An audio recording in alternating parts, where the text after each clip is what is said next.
कवि सम्मेलन देख देख के घर की शीला देवी को शेर व शायरी का बुखार चढ़ गया था। अब वो सीधे मुंह किसी को जवाब ही नहीं देती थी।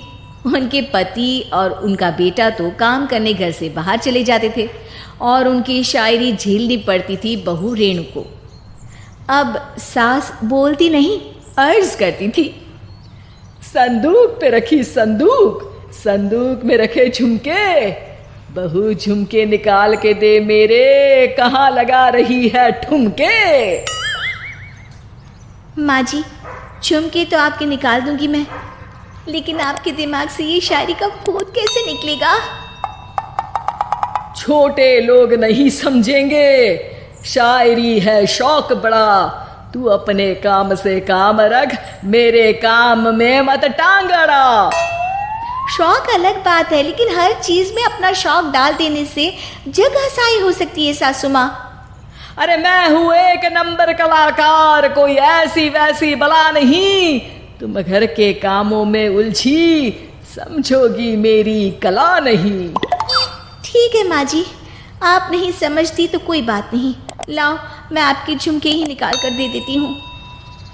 बहू सास के झुमके निकाल कर देती है और वहाँ से चली जाती है। शाम को बहू अपने पति से शिकायत करती है, सुनिए जी, आप माँ को कुछ समझाते क्यों नहीं? अरे क्या समझाना है माँ को? अरे अपनी शायरी थोड़ी कम करे ना। अरे तुमको उनकी शायरी से क्या दिक्कत है? अरे मुझे नहीं, पर पड़ोस में सब लोग हंसते हैं, कहते हैं बुढ़ापे में लोग सठिया जाते हैं, लेकिन शीला जी तो शायर हो गई हैं। अरे लोगों का काम है कहना, लोगों की बातों का क्या टेंशन लेना।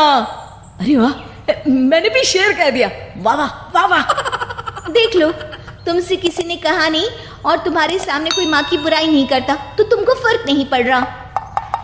अरे तुम खामखा की बात का बतंगड़ बना रही हो।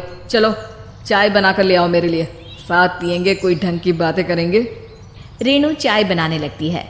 पहले वो अपने पति को चाय देती है, फिर सास को और आखिर में अपने ससुर को। लेकिन वो देखती है कि ससुर जी कुछ परेशान से हैं। क्या हुआ ससुर जी, कोई बात हो गई है क्या? अरे तेरी सास बात बात पे शायरी करती है। कल मैंने पूछा कि खाना खाया तो तेरी सास ने क्या जवाब दिया पता है? अरे गलती की और आरोपी ने कोड़े खा लिए फटाफट, खाना तो नहीं पर पकोड़े खा लिए झटाझट। अब बता क्या जवाब दूं इस बात का? वो तो सभी से शायरी में ही बात कर रही हैं, मुझे भी समझ में नहीं आता कि क्या करूं मैं। बेटा उसको उसी की भाषा में जवाब देना पड़ेगा। मैं तो आम बातचीत में भी उसके सामने कुछ नहीं बोल पाता, शायरी में क्या बोलूंगा भला। ससुर ने जैसे ही कहा कि उसको उसी की भाषा में जवाब देना पड़ेगा, बहू को ये बात जच गई। अगले ही दिन वो शायरी की कुछ किताबें लेकर आई और शायरी की प्रैक्टिस करने लगी ताकि सास को उन्हीं की भाषा में जवाब दे सके। उसने दिन रात एक कर दिए। एक दिन सब साथ में बैठकर टीवी देख रहे थे, तभी रेणु सबके लिए बिरयानी बनाकर लाती है, लेकिन सास को बिरयानी भाती नहीं। कौवा करता काऊ काऊ, चिड़िया बोलती ची ची, इतना खराब बिरयानी बनाई है कि मुंह से निकले छी छी। बस इसी मौके का तो बहू को इंतजार था, क्योंकि अब बहू सास को उसी की भाषा में जवाब देने के लिए तैयार थी। माँ जी, हमको अपनी ये बेकार शायरी ना सुनाइए, जैसी भी बनी है बिरयानी चुपचाप खाइए।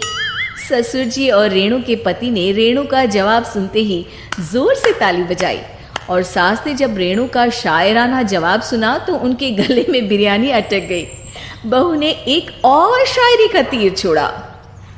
शायरी में बहू के सामने सास हो जाएगी ढेर, क्योंकि सास मारेंगी एक शेर तो बहू मारेगी 1.25 शेर।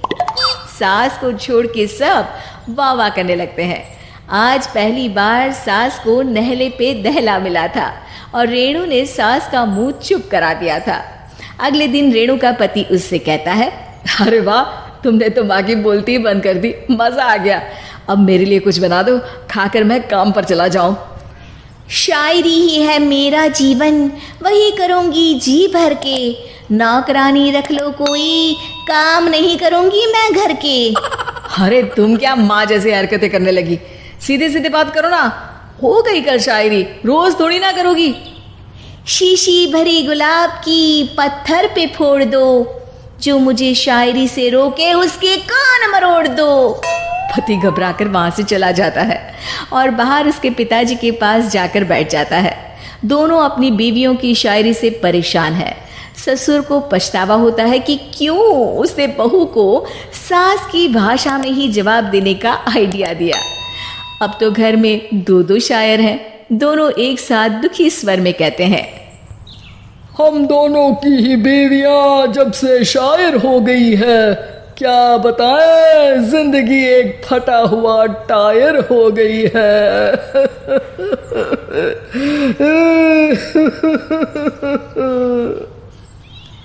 हम दोनों की ही बीवियां जब से शायर हो गई है, क्या बताए, जिंदगी एक फटा हुआ टायर हो गई है।